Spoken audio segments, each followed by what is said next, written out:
DPA news Marathi, शोध सत्य बातमीचा। आंतरराष्ट्रीय योग दिनानिमित्त आज सकाळी नाशिक येथील श्रद्धा लॉन्स येथे संगीतमय योगा ग्रुप नाशिक यांच्या वतीने भव्य सामूहिक योग कार्यक्रमाचे आयोजन करण्यात आले।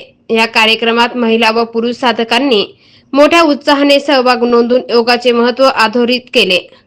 कार्यक्रमाला शुभ आशीर्वाद देण्यासाठी ब्रह्मकुमारी संस्थेच्या नाशिक जिल्हा मुख्य संचालिका आदरणीय राजयोगिनी ब्रह्मकुमारी बासंती दिदी यांची प्रमुख उपस्थिती लाभली। तसेच आमदार सौ सीमाताई हिरे, नगरश्री विकास सौ स्वातीताई भामरे आणि नगरसेवक श्री सुरेश अण्णा पाटील यांनी उपस्थित राहून सहभागी साधकांना शुभेच्छा दिल्या। यावेळी राजयोगिनी ब्रह्मकुमारी पूनम दिदी तसेच ब्रह्मकुमारी मंगला दिदी यांचीही विशेष उपस्थिती होती। नाशिक शहरातील विविध भागात सुरू असलेल्या 24 योगा ग्रुप्स मधील सुमारे 750 ते 800 साधक या कार्यक्रमात सहभागी झाले होते। सर्व साधकांनी सुमारे अर्धा तास संगीतमय योगाचा सुंदर अनुभव घेतला। त्यानंतर संगीतमय योगाच्या प्रमुख आदरणीय डॉक्टर मनीषा ताई कापडनीस यांनी राजयोग मेडिटेशन केमिस्ट्रीद्वारे उपस्थितांना शांती, आनंद आणि आत्मशक्तीची अनुभूती करून दिली।